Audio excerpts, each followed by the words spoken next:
The following podcast is rated G for gammon. Please be aware it may contain some coarse language and is not suitable for children or gammon audiences. Sexual. Sexual. Sexual. Oh yeah, we're back for another episode of Them Yarns. It's Carly and Aaron, although I might call it the Aaron Nagus show because I'm getting... That's not. No, I'm serious. Who even is Carly? Stop Because I swear everyone's like, oh my God, I love Aaron. This is how everyone talks, right? All the feedback I hear is you talk too soft, talk louder. I'm like, this is my voice, okay? I don't know how else, don't know what tone you want me to speak, but I'm not articulating it however you want me to talk. And this is a black ass podcast. So this is no, we're not in a nice studio. We're not the Abby Chatfields of the podcast world. No. You know, we don't have a nice, deadly setup. We're just two black Murrays from North, Central Queensland, and we're just giving a red hot go.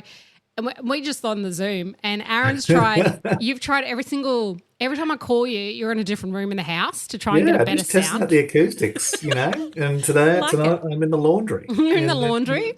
Hopefully the sound sounds better for the people complaining that my voice is too soft. Yeah, here. you do go into the serious mode. When you go into serious mode, you're like, and then you really think, and then you go like into a soft mode. And I don't know. I think maybe that's the draw card. People are like, oh, the soft voice. Yeah, I don't know. Apparently, like, apparently we have good balance energy. You and I. Is it because you're real loud and I'm real soft? Correct. Yes. Correct. Oh man, you're all welcome. By the way, Them Yarns with Aaron Nagus and me, Carly. It's Aaron's show. You're wearing a jersey. I can see sort of. No one else can see it, but I can see it because we're an audio podcast. But it's an AFL jersey. Is that correct, or is it a basketball jersey? Basketball. This is the basketball Indigenous round jersey for the Brisbane Bullets. What a segment intro there for on the weekend. The weekend, we did say we were promising we were going to talk about it. The NRL All Stars, the AFL All Stars, and the Women's Rugby League All Stars game as well. Is that AFL don't have a round for the women, do they? Or they do? They do. They okay, do. They have it all. They have touch footy. They have women's rugby league. They have men's rugby league. They've got table tennis. They've got everything. It's going off. You love it. So you watched it, obviously. Yeah, I started watching from the touch football game and then just left it on. I had one TV on NRL and I had one TV on AFL. I was sober, no drinking, just sitting there enjoying life. Enjoying the cultural rounds of the NRL and the AFL and the touch and there seems to be an Indigenous round for everything now. Exactly. I think I've got an NRL Indigenous round jersey, the NBL. I've got an AFL jersey somewhere that's got some sort of stuff on it. So, I'm just working my way around. Hopefully soccer and rugby union have theirs on. I'll grab one of those as well. Can you remember the very first NRL All Stars game? I was there. You were there? Of course. I think I remember you. Weren't you on television? I was. That's when the fame started. It wasn't Them Yarns. It was you in the crowd. About 20 years ago. That's when I was living back home, and we took a busload of black fellas down, and we wore like bright yellow shirts that said Gladstone All Stars. That's right.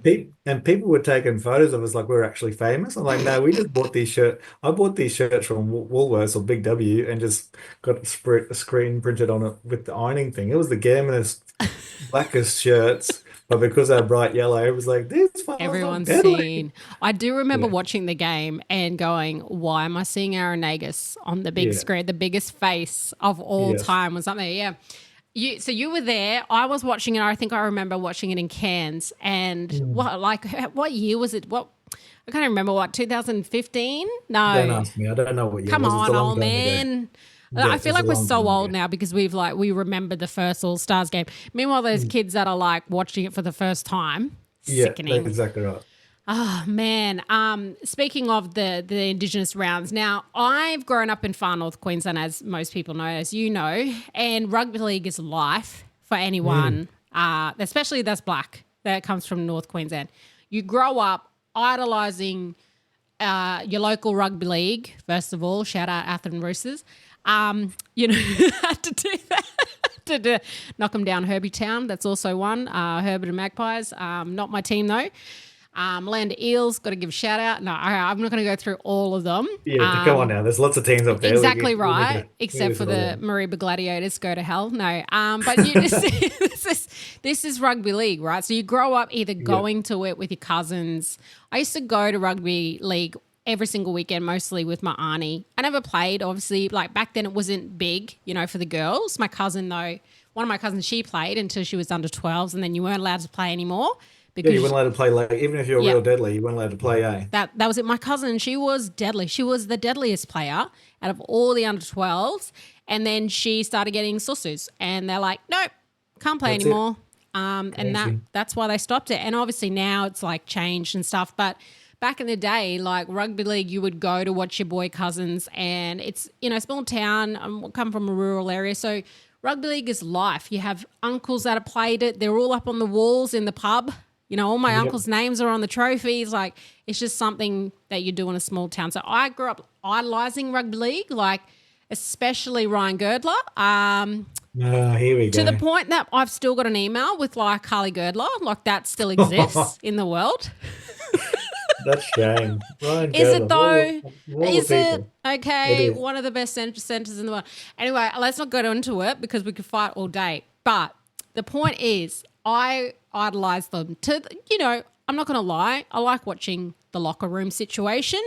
I'm only human. You know what I mean? Like, that's probably now as much as I watch rugby league, because I think it was around, I'm going to say 2017 for me, especially because I loved the All-Stars games, right? And I respect where it began and how it started, so I totally respect it and the idea of what it represents for mob and where it started from. I think it has strayed from where it's what it began with, just personally, but I think I stopped watching rugby league, especially following the game around 2017. And I think the pivotal moment for me was in that time there was, African-American sporting stars taking knees, taking a stance on Black Lives Mattering. At the same time, we had a young Aboriginal boy here, Elijah Doherty in Kalgoorlie, pass away. He was hit by a car on purpose on a motorbike. And it was massive. Like we were protesting. There were mob all around Australia chucking their support. And for me, our rugby league community, our rugby league players, especially our black rugby league players, they weren't there. They were silent. And to me, I was like, man, these mob get so idolized, and I understand it. Like I said, I was one of these people that idolized it. I get it. I get the representation matters. I totally understand. But for me, representation doesn't matter when it's selective. And that's what really, for me, took me away from the game of rugby league. The NRL have every year stepped up its performative caper when it comes to our mob, and our mob are cashing in on it. I have to say it, and to the point that they're actually, they'll give away however much money to anyone who will design the jersey, but they make 10 times more than that compared to an Aboriginal artist that gives that design over. You know what I mean? And I understand mob don't just do it for the money, but the NRL really capitalise off our community, off our people. And what happens? Nothing. Do you know what I mean? So but I'm interested to hear your thoughts, because it's, for me, I want to talk about the weekend's games. I want to discuss that, because I know it's important to the community. I know everyone has their own thoughts on it, but I want to offer, I guess, an alternative way, because you'll probably, in everyone's, like everyone else, loves the NRL, loves the games. Why is it important? And you make a really good point about it's a lifestyle thing. This is probably true for, any country you go to, wherever any place you go to has like their sport, right? That it seems to be the fabric of their society. And so I think for black fellas, when Queensland Murrays in particular, when we think about football, not so much AFL and rugby union, but rugby league is pretty big. Like no matter where you go in Queensland, there's always some deadly blackfellas playing rugby league. It's we're hardheads, and it seems to be one of the sports that we're good at. And you look at the NRL, some of the highest paid players are blackfellas, and while the NRL doesn't do a great job of supporting artists in that way, like with the Indigenous round and stuff, there's always some amazing jerseys, but the benefits don't flow to mob. One of the things that I see as a benefit to that is how many non-Indigenous people love wearing blackfellow jerseys, and how much that's an easy in for blackfellows to get in front of whitefellows and say, you love this stuff. Like like that's Mm. one of the reasons why the Preston Campbell started the All Stars concept, was how big of an impact Aboriginal and Torres Strait Islander people have on rugby league, and what that looks like, and displaying that. So there's a lot of racism and stuff going on, and there still is a real lot of racism that happens regardless of the game, but it it was a real good chance for blackfellas to say, like, this is how good we are at this game, and this is how much we mean to this game. This is why it's Give me important that. that you recognize that and have that connection to that. And so it's evolved. It's evolved a little bit since the last time you would have watched. Now it's a Aboriginal Torres Strait Islander team versus the Maori team. I don't know if I said that right, Yep. Maori Maori, team. yep. Shout out And courage. It's got to yeah, shout sneak out it to in there. Courage.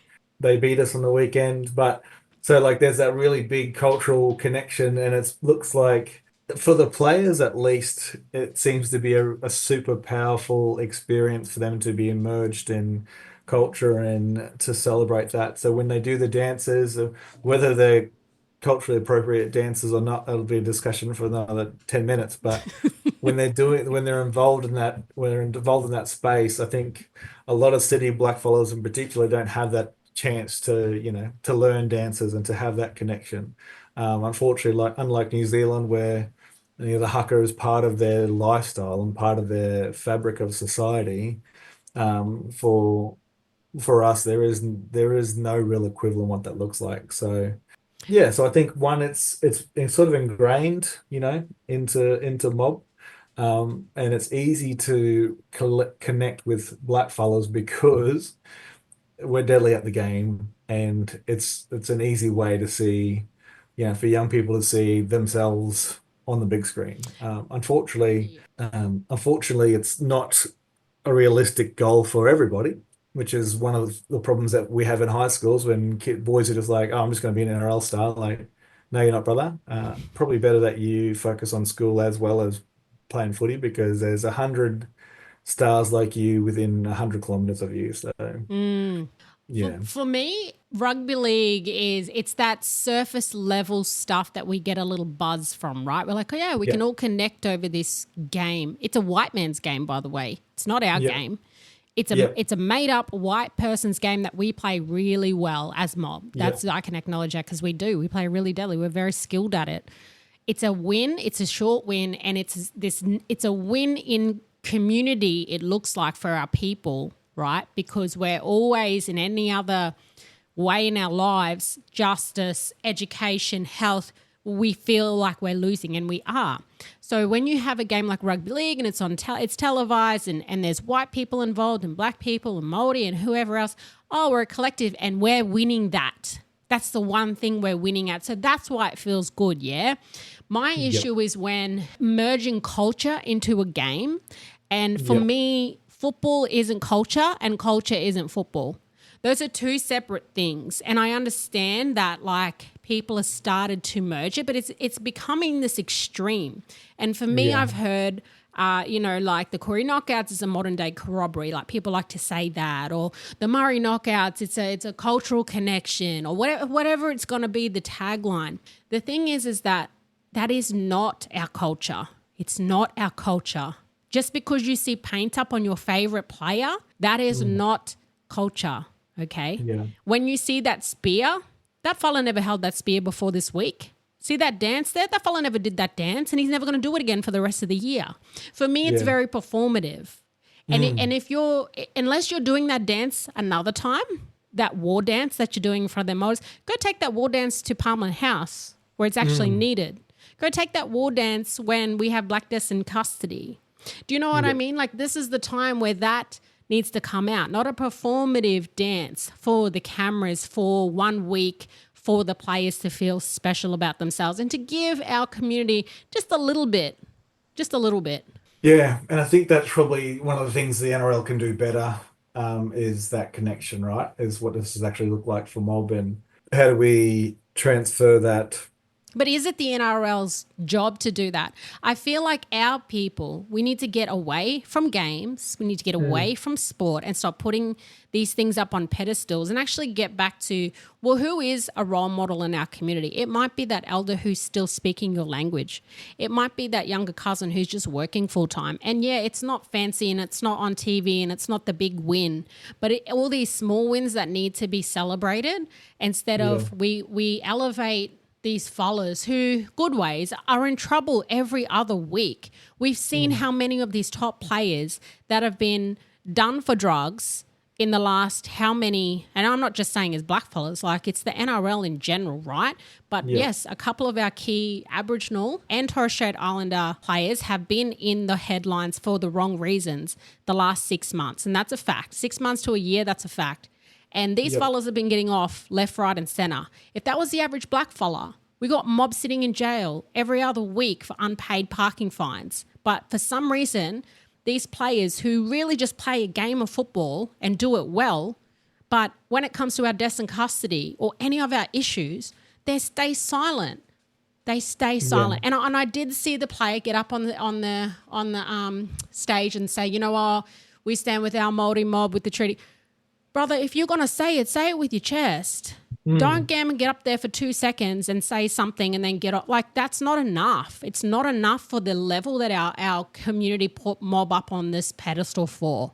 That's my thoughts, that culture isn't football and football isn't culture. We need to separate that. And I don't think it's the NRL's job to do that. I think it's Mob getting back to our cultural practices and realising that it's not entwined with the sport and it shouldn't have to be. No. And when I say the NRL needs to do more, I'm reflecting on what you said about, how they treat artists and that sort of stuff. Like they benefit so much from They really do. from culture. They benefit so much from amazing black talent and they're making a lot of money off us. Yeah. Like even Lydia Thorpe, she pointed out how much funding NRL clubs are getting from federal government funding through black programs. So when I say that it's the NRL's responsibility, it's their responsibility because they're making so much money off us and our culture that they need to be putting that back into the culture and back into the people to making sure that we're actually getting benefits from that. So that's not just a one-way stream of people making money in this space. So it's a hard one, right? Because I understand, like, especially with our players, for example, our Indigenous All-Stars and our Aboriginal and Torres Strait Islander players, I get it. Like, being a role model is hard and you are automatically a role model. If you're in that, if you've got any sort of platform, you're put up as a role model, you're put up as an influencer of some sort. You have responsibility in that. And I think around that time of 2017 when I disconnected from the game, I was running my page, CJ's Vines, which was a social media page. It had at the time 40-something thousand followers on it. And, this was before TikTok. So that I look in reflection now and I go, gee, that was a lot. You know what I mean? Like for a Facebook page especially. And I knew it was, but I didn't understand sometimes the responsibility that came with that. And I never really thought it was going to get to that. And I think with these players too, they're probably just playing a game and then they just automatically you're up on this pedestal. But the difference I think at that time was I had that profile, I had that outlet and I was at marches, I was going live, I was using my platform. I did these things behind the scenes that not a lot of people would probably know about. But where were our rugby league players? And I think at the time Thurston was still playing, we had these big names that were dominating the game and society and they were so silent. And it was just like, man, if this is it, if that's it, I don't want that game anymore. Like, I'm done with that because it no longer has what I want. And just because it has one round or one Indigenous All-Stars game, like, it's just not enough for us. And our people deserve more than just a game. Yeah. And I think, I see what you're saying, and they definitely need to do more. And I think the players that are vocal about that, like And yes, Latrell, Latrell. I can say, and I just want to say that as well. Since then, you've seen players like Latrell Mitchell, Cody Walker, and others come out and actually take a stand, not sing the anthem, and that I can totally respect, and that I'll always give props where props are due. But it needs to happen more but as soon as they do, we know what happens. We know what happens. They get smashed. But isn't it better to actually stand for something than not at all? And you can see that the follow-on that happens from that, because now you see Jonathan Thurston standing beside Latrell, all these fellas, whereas before Jonathan wouldn't say nothing, Sam Thaiday wouldn't say nothing, all these players, Justin Hodges, like they were still just being complicit in my eyes. I'd like to think now they see that as a reflection as they look back at their time and go, yeah, I probably could have done better. Yeah, and that's what I was about to say. Like guys like Latrell that have probably changed that after seeing how that went down, seeing what it looked like for the community. They've been pretty vocal about some of the issues. Not all the issues, but they have been more vocal about some things, and they've even got some other non-Indigenous people to join in with them when they're not singing the anthem and stuff now. They cop a lot of racial abuse after doing that, but he always says, I'm a proud black fella and I'm going to be who I'm going to be. So I think that sort of makes space for players to be able to do that more freely when one of the best players in the game is doing it. And we saw that also in the AFL with Adam Goodes, the crap that he went through. Oh man. And people still pretending that they were angry with him for being a dirty player when he wasn't getting booed until after he did the dance, But that AFL game that they played over in first Fremantle on the weekend, pretty much every player that kicked a goal did a dance after it. Like they didn't care. They're like, this is our round. We're going to dance. And that probably wouldn't have happened 10, 15 years ago because players like Adam Goodes had to get smashed nationally in order for them to be able to have that privilege. And it was really deadly to see some of these younger players who may not be that famous but got a chance to play at a representative level, and they flogged the other team. They flogged Fremantle like it wasn't even close. But every one of them was like displaying pride of culture and getting up there and dancing, and showing that black love that is really powerful when mobbed together. So while there's a lot of work to be done, don't get me wrong.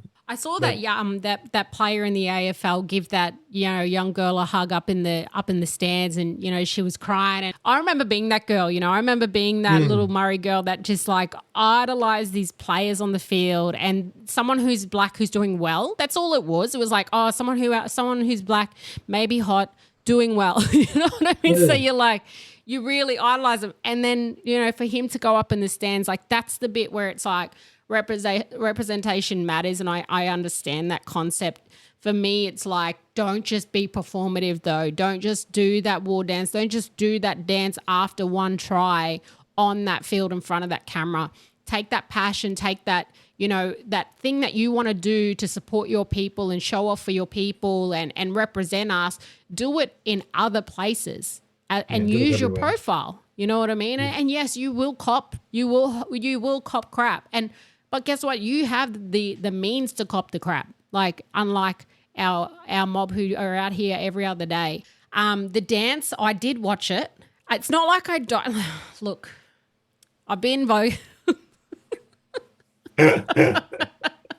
Oh, brother, it's hard to watch for me. Each year, I feel like it's getting more and more bigger. performative. and Yeah. more like what's happening, like They to the point. they add little bits and pieces in every Oh, year. look, it's getting a bit ridiculous. And, I was really, really disappointed in the NRL last year because they sent out an EOI to, I think the game was held up in North Queensland, and it was like, oh, any dance troops that want to, come and dance. And like, that to me breaks cultural protocol straight away. You're on Exactly. another mob's country and you're inviting any other dance group to come and dance there as this. Do you know what I mean? And that actually happened. Another dance group came up from New South Wales, performed there. Apparently there was conversations in the end with local mob, but the NRL and the selection committee that sit on it with mob, like they really need to take a hard look at themselves, because you want to talk about protocol, you want to talk about culture, then do it properly.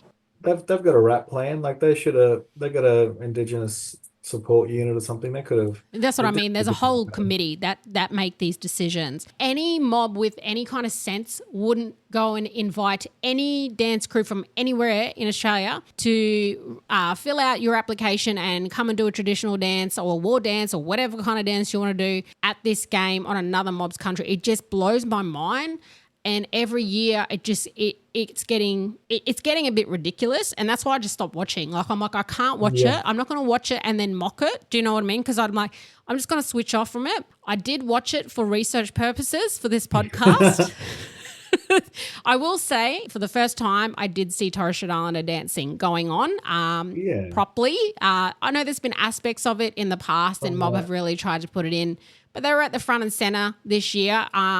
Definitely. I think to counter that, what I see, the reaction I see on social media is very mixed. So there's a lot of people who are like loving it. This is amazing. This is great. There's some people who are mocking it, like, what are we doing? Like, what dance is this, etc., etc. There's some racist people who are like, just hurry up and play the footy.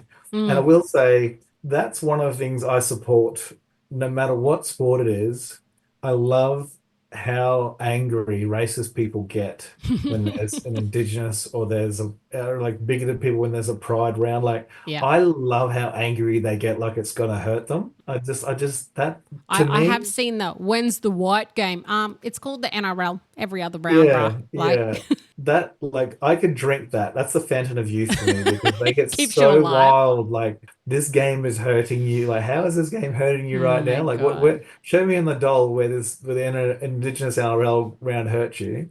That's the stuff that I don't care if nobody shows up to the game. Their mob will still be hurt, angry, like somebody shot them in the foot, and it makes me happy. It makes you Like happy. when racist people get angry about absolutely nothing, it makes me happy. I love it when they get.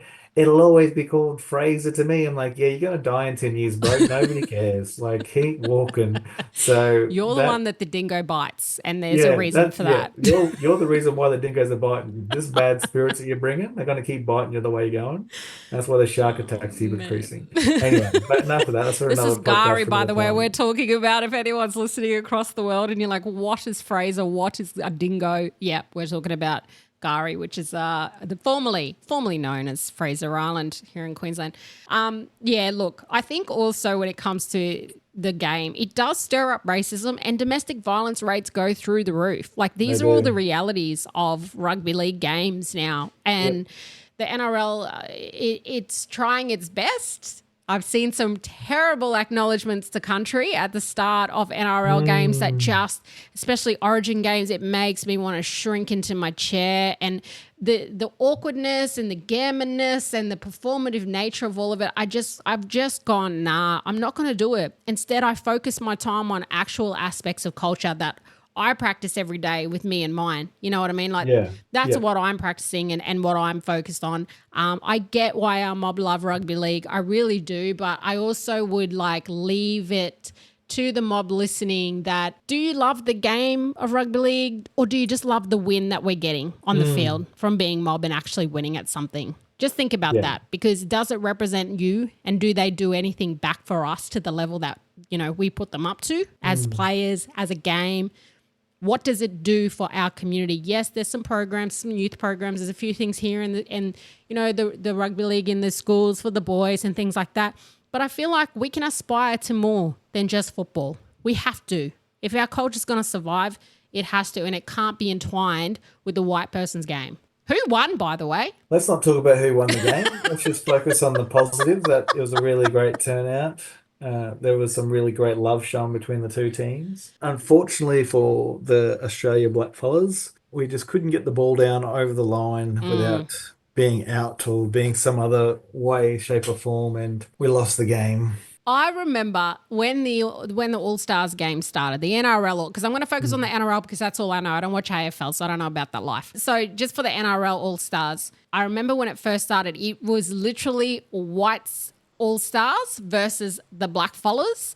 And non-Indigenous All-Stars versus Indigenous All-Stars. So when did it change over to the Māori team? And did it change over because of the racism that was happening? Because I remember standing in lots of venues watching the game and hearing the racism when you would watch the non-Indigenous All-Stars versus the All-Stars. I can't remember what year it changed over, but I think it's been, what year are we now? 2025. It's been at least 5 years because we'd won 3 men's games in a row. And I will clarify, the blackfella women, they won by 2. So okay. Go the ladies. Without the ladies, we were talking last week, we'd be in trouble because the Māori won the touch football and the men. So they almost had a clean sweep. It wasn't for the Gunners busting them properly. So that's good. But yeah, no. So it's been at least 5 to 7 years that it's changed over, and I'm not entirely sure. I can't remember what the reason why it changed over, but that makes sense about why that happened. Yeah. I think it's something about a World Cup or something happened, but not sure. Can't really tell you what that is. You know what? Some of my fondest memories of rugby league has been going to Murray Carnivals. I've been to a few Koori knockouts. They're not my favorite, I have to be honest. And I'll probably have like a bunch of haters running up in my comment section and DMing me and blah, blah. Because the Koori mob, you die for your Koori knockouts. I get it. And I'm not going to come and take it off you. You can have it. I promise you that. And all your pregnancies that come out of it. Look, I appreciate Koori knockouts because that's why we have so many blackfellas. Yeah, you've got to keep the population going. So good on you, Koori knockouts. There's so much sex education around them events. I still don't know how it's happening. I was one of the sex educators for Take Blaction, which is a sexual health campaign in New South Wales. That I was one of the people. I was one of the ambassadors. There you go. I was an ambassador for Take Blaction. So I was at the Koori knockouts giving out condoms to blackfellas. Do you know how hard that is? That's a hard sell. I think some of my most favourite memories have been at Townsville All Blacks carnivals over the years. They used to have a thing there called the Snake Pit. I don't know if you heard about this. I don't know how it is these days with, deadly choices and healthy living and things like that. But back in the day, for anyone that doesn't know, the Snake Pit was where everyone would stand and drink, and it would be rowdy. It was like the bar area.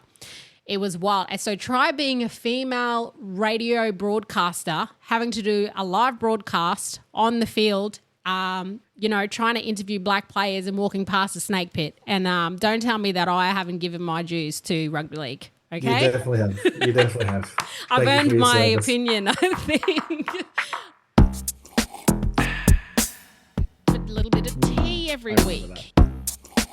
I'm going to spill the tea. Put a little bit of tea every week. Tea time. It's time for the tea. Time. Have you got a cup of tea? I've got a cup of tea here. Look, ready? Now, Gammon, this is an old cup from today that I've still got coffee in, so I won't sip that. I've got soda water. We need to actually start getting tea for this segment. Okay. Next week, we're definitely going to have a cup of tea. Maybe a chai tea. Yeah. I'm going to get because it's getting to that time of the year in Brisbane where it's going to start getting cold soon. So this will be the tea segment and I will be sipping. Tea. The tea this week though, did you see Elon Musk's kid? His name is Little X. That's his name. X. Little X. What is it?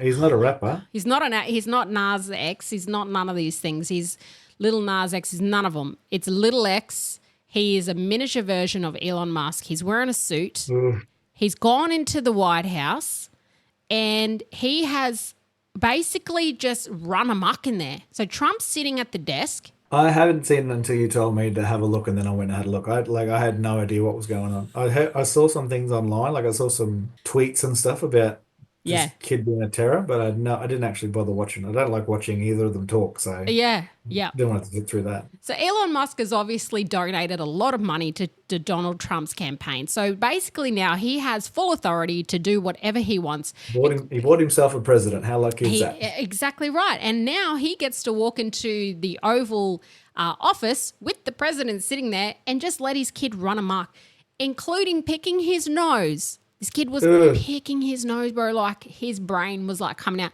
And he's just wiping it all over the presidential desk.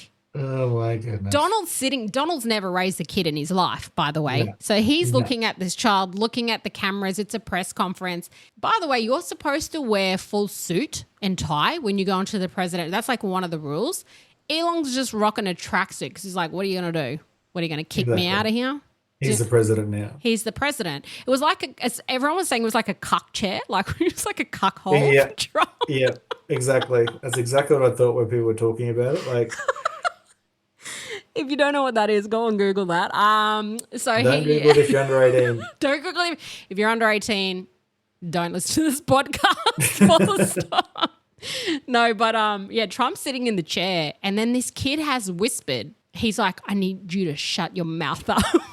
He's whispered Oh, no, that. he didn't. He's also whispered to him, he's gone, you're not the real president. That's wild. Could you imagine? Okay, let's flip it and reverse it. Obama's sitting in the chair. Obama. What do you think Obama's doing? Well, one thing we know for sure is if Obama's in the chair, Elon's there's not in the room. Elon's not in the room, but also like he's not letting some little kid run crazy around the thing. Mm-mm. Like we're going to be taken serious because if he did that, the media would have a field day. Like Obama can't control kids. Could you How's he going to run the imagine? country? Look at this kid wiping his boogers on the desk. These black people don't know how to respect the office. Right? Like That- just watching this kid run amok, and there's an old historical photo of JFK, and his kid is under the desk and he's playing, and it's kind of like a nice, like, oh, the president's a dad and he's got a kid. But this was a totally different situation. This isn't Trump's kid. Like this is Elon's kid, one of his kids. He's got like so many kids. So Elon's kid has just gone into this White House, just running amok. Now you can see he's obviously listened to that somewhere, and everyone's like, "Oh, that's so funny." It's not funny because this kid is like saying to the president of the United States, "You need to shut the up," like Yeah. to his face. And Exactly. You don't just say that at once off. Like you've heard that you've heard a it. bunch of times, and you think it's okay to speak to adults like that. Like what? Could you imagine if it was a black kid, No. bruh? That kid would be probably they get charged with terrorism. I still can't believe it. And Trump's face is just like priceless. Like he's looking at this kid, it's like he's looking at an adult when he's looking at the kid like, yeah, we'll talk about this later. Like, you know what I mean? Yeah. I'm like, Like what are you gonna do? Like, what are you going to do? and you're right though. Like he would never raise any of his own kids, so No. he's got no idea. The only interaction he had with kids is on the island that nobody's allowed to talk about. Like that's the long and short of it, really. Exactly right. And he doesn't know. I actually don't even think he would. He probably wouldn't have even said 2 words to a child in his life. He probably doesn't even know how to interact with children. He just No. tells them to shoo. That's probably where he's That's at right. in his life. For me, like that, if you're Trump and that's Elon, like when is it okay for you to be like, "Hey, shush," or go sit down or something? Because I know if I'm sitting there, if I'm Trump, and this little kid is telling me saying those words, and I'll be like, "Can you go sit over there?" Or I'll be saying to the parent, "Can we do something here?" Like I'll just stop in the press conference, like, "Can we fix this so that I don't have to deal with this?" Like this is. So when is it okay to pull up other people's When kids? is it okay to pull out somebody else's kid? Like when this kid's swearing to your face in front of the world, when is it okay, to be like, "Oi, You know who are the shush, queens of go this? sit down. Black Here's women. a pen and some paper. Go draw over there." because honestly. I got no patience. Mm, As soon as that kid started walking around, I'm like, hmm, hey, hey, when you hear that from the room, hey, come here. hmm, What are you yeah, doing? When you hear that, and yeah, black women are the queens of pulling up other people's kids. Honestly, I grew up being flogged by every auntie, every yeah. uncle. I don't remember, and even like the in-law auntie and uncles, I got flogged by. My mum's still pulling up my friends, and we're 40. She's still like, don't make me slap you. Like one of my best mates, she's like, that's enough. I don't want to hear that. You go like, oh yeah, sorry, Mrs. Nagus. Wow, Sorry, Auntie Deb. I I'm like, aspire to it. you're a grown ass man. You don't need to. No, you need to because she will discipline anybody. She'll discipline their grandkids. She'll discipline the kids. She'll discipline adults. She don't care. And that, I'm that auntie. I may or may not tell kids who are running in shopping centres not to run. yeah. Just for my own pleasure. Like when I see kids running, I know it's terrible, but I live. I love when I see kids like running, and they're like having fun and they're running, and there's no parent and I go, oi, no running. Like I'm a teacher. And they just, they'll just pull up and they'll just like, it's like they're trained, like not to run because Yeah. they get told at school, don't run. I do have a license to tell other people's kids what to do because I coach kids. Yeah. And so they like it. Most of them seem to like it when I'm like, "Oi, no, that's enough." And sometimes these kids act like they've never been told no in their life. Like I've Yeah. had some kids who like stare at me like, "Did you Wow. just tell me no?" I'm like, Yeah. "Yeah, I did." And you're gonna go sit down if I have to talk to you again. Mm. And they're like looking at their parent, and the parent's looking at me, and I'm like, shrug my shoulders and keep My going. field, bruh. I'm not here to be this kid's parent. Control your kid, or else they're going to sit down and you're just wasting your money. Yeah, like I'll have that many times after trainings, parents will come like, "Oh, thank you so much for disciplining Carly. I know she's a bit of a handful, Why it so got to be Carly though? Why? well, I'm not going to throw that show." But so they like, yeah, the amount of times like they're like, "Oh, I really appreciate how you're very firm," and I'm like, I just don't have the patience to be dealing with your kid running around. Mm. We're trying to play basketball. These kids like spinning around in circles, like doing. I'm No. like, hey kid, come on, like, Imagine like a black woman in the Oval Office that day and Elon's kid, um, hey, wait a minute. Sorry, you mob. Here, come here. Come here. What I tell you about being in this room with adults? Go sit yeah, down. go sit down. Go sit down. If I hear from you again, you're going to go outside. Like that's Hmm. the thing, right? Like, and Exactly. I've done it to so many. I'm the auntie now that my cousins call when their kids are playing up. I Hmm. love that title. I love that for me. Yeah. I have disciplined my 2-year-old nephew who was here the other month. He was Yeah. running amok, hitting his mum, just being a Oh little hard. no. And I was like, no, walk away. Let's go. Time out chair. Pulled him up because, after a while, mums are like, oh, I can't. Like, They're tired. they're tired. I'm like, I'm stepping in. Off you go.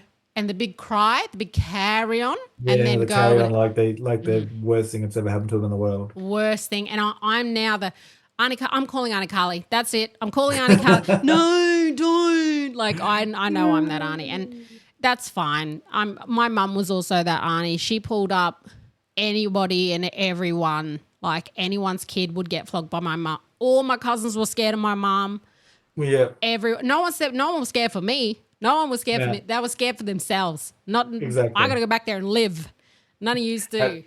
at my cousin's weddings, part of their wedding speech was talking about my mum telling them to get a switchy stick. They, they choose your own switchy stick. And I'm like, how are we still talking this? Oh We're man. like 30 years old. They're like, yeah, no, we had a lot of love and part of that love was a bit of tough love. Auntie Deb used to tell us to go get our own switchy stick, and Go if the get your stick wasn't stick. big enough, we had to go back and get another one. If So, it but breaks, I'm gonna get a bit. I'm gonna choose it, and then yeah, no. yeah, What did you get flogged with? What was your thing? everything, Yeah, everything. yeah. It And look, was we're not like, condoning flogging, but at some point, don't flog your kids. It's the gentle not parenting good. clearly doesn't work because this kid is cruising around in the Oval Office, smearing Mm, boogers everywhere, telling the president to shut the hell up. Like the yeah, gentle parenting, like at some point you need a black woman or a black man to get in there and go, "Here, get outside now." Do you know what I mean? boundaries. You got to put boundaries in. My mum used to. This is bad. I'm going to say it. She's not here anymore. Okay, She's got to so defend herself. you can't come for her, is what I'm saying. Yeah. My mum used to. My brother would be running amok. Okay, he was only little. He was screaming, but like he wouldn't go to sleep. Big eye, big eye. It's like 11 o'clock at night. This kid's still Oh awake no. at 3 years old. You know what I mean? Yeah. Even though she's told him 60 times, stay in the bed and stay there and go to bed. Nah, he want to stay awake. So she would get him and put him outside on the porch and Yeah. close the door and the curtain in the dark Oh, with no don't. light. And we lived in the bush. Do you know what I mean? Oh, Like we lived don't. in it's dark. There's paddock It's across the dark, road. dark. So, And there's animal sounds. but to make it worse, she would say to me, because he would get at the door and she'd go, don't scream, because them things are outside listening to you. So go on, scream. See what happens. Them things are listening and they're going to come for you across that paddock. And so he's outside hyperventilating, trying to stop the cry. And then she Yeah. says to me, don't you touch that door or else you'll get flogged too. Leave him out there. So I'm like watching the torture happen, right? Like that. You're an accessory to the torture. I'm accessory to the I didn't consent to none of that, but I knew No. if I help him, I'm going to be next. So sorry, bro, you're on your own. So bad. Exactly. I think it's just boundaries, and I'm okay with putting in boundaries for other people's kids. That's all I'm Yeah. gonna say. I'm not trying to be I'm not trying to be the flogger. That's not what we do anymore. But I do when my kids' friends come over, they do get a bit of a shock when I'm like, no. I'm like, I don't know. I'm like, no, we don't do that here. That gammon cry that kids do, especially Mm. toddlers. Like a real meltdown from a gammon one. Like I'm not even a Yeah. parent, but I've been around enough black kids to know. A Yep. gammon cry versus, oh no, that child has got either autism or they're having a proper meltdown. Yes. The gammon cries I can spot a mile away. And if I see them in shopping centres and the kid's like, and then they'll look at you, like, so you'll be walking behind them and they're on their mum or dad's shoulder and they're gammon crying. And I do a stare and I just shake my head at these kids like, don't do that. Don't do that.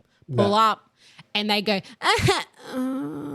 like real like, damn, I've been caught, And Yeah. I'll step up. I'll be that auntie in the shops. Even the little like the finger to the lips, like shh, Oh, I do that. shh. They're like, is it something Stop. to shush?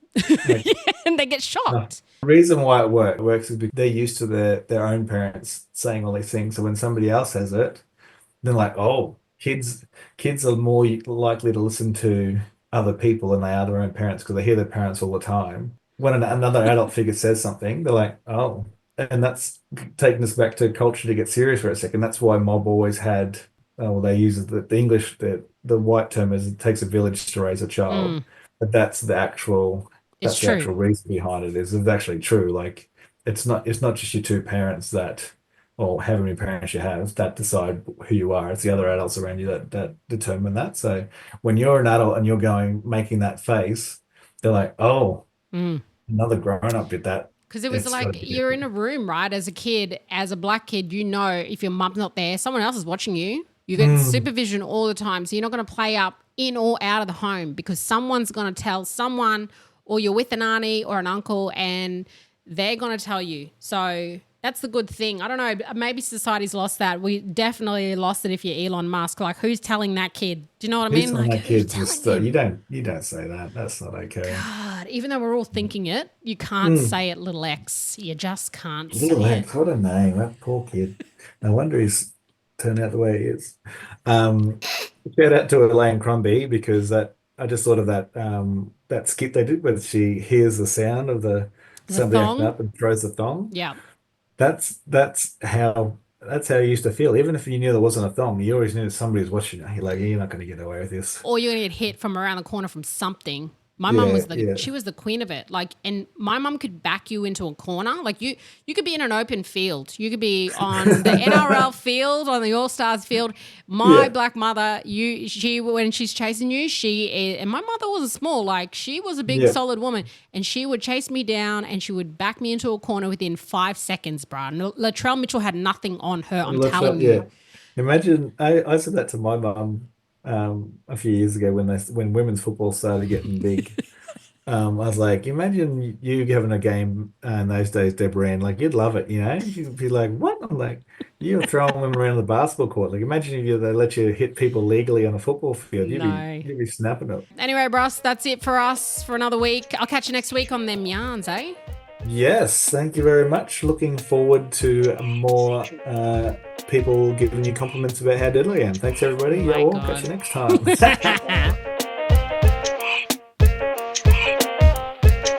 Sexual.